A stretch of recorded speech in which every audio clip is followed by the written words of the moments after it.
సేతు విజ్ఞానం గురించి. అంతర్ ప్రపంచం నుండి ఉద్భవించిందే అసలైన యథార్థ ఆత్మజ్ఞానం. ఇదే బాగా అర్థం కావాలి అంటే అసలు అంతర్ ప్రపంచం అంటే ఏంటి అన్నది తెలుసుకోవాలి. ఊరికే ఏదో అంతర్ ప్రపంచం అనుకుంటే సరిపోదు. అంతర్ ప్రపంచం ఏ అంతరం? అంతరము అంటే గుర్తెట్టుకోండి, ఈ దేహంలో ఉన్న అంతరం. మనము అంటే మానవులు, మానవుడు అంటే మూడు కలిపి మానవుడు. దేహము, మనసు, ఆత్మ.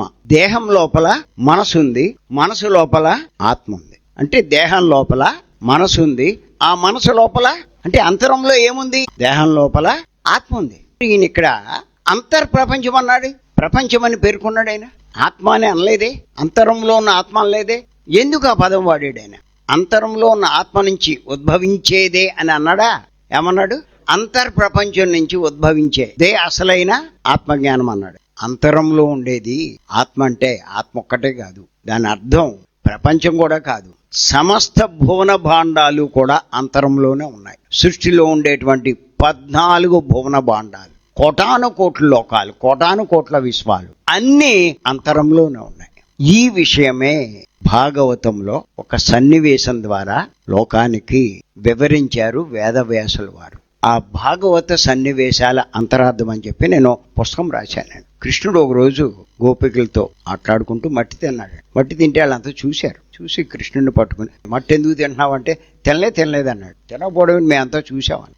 నేను తినలేదని. అప్పుడు కృష్ణుని పట్టుకుని యశోద తల్లి దగ్గర తీసుకొచ్చారు. మేము చెప్తుంటే బొక్కాయిస్తున్నాడు, నువ్వు కొంచెం గట్టిగా అడుగు చెప్తాడు. అప్పుడు యశోద అడిగింది, మట్టి తిన్నావురా అంటే తినలేదన్న. మీలో చాలా మంది మనవాళ్ళ స్టేజ్కి వచ్చేసారు కాబట్టి వాళ్ళు కణికిలు నవ్వులేస్తారు, లేకపోతే గోడకున్న సున్నం తింటూ ఉంటారు, లేకపోతే మట్టి కూడా తింటూ ఉంటారు. తిన్నావురా అంటే తినలేదంటారు. అప్పుడు మీరేమంటారు? నోరు తెరువు అంటారు. ఎందుకు?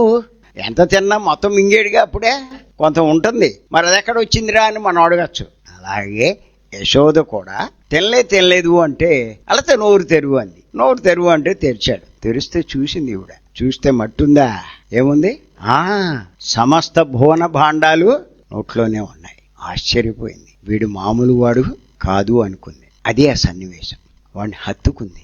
ఎంత గొప్పవాడు నాకు పుత్రుడు అయ్యాడని ఎంతో సంబరపడింది. ఎందుకు ఈ సన్నివేశాన్ని వేదవ్యాసుల వారు మనకి అందించారు అంటే దాని అర్థం ఏంటంటే కృష్ణుడు లోపలే కాదు, మొత్తం మానవులందరిలో, మీ అందరిలోనూ, మొత్తం మానవులందరిలోనూ సమస్త భువన భాండాలు ఉన్నాయి. ప్రతి ఒక్కరి అంతరంలో. మీరు అంతరంలోకి వెళ్ళట్లేదు, ఏది కనబడట్లా, ఏది తెలియట్లా. మీరు ఎంతసేపు బాహ్యమే, తినడం, తాగడం, తొంగోవడం. అంతర్ ప్రపంచం, అంతర్ విశ్వం మీకేం కనిపిస్తుంది? అంతరంలోకి వెళ్తే కనిపిస్తుంది. అంతర్ ప్రయాణం చేస్తే తెలుస్తుంది.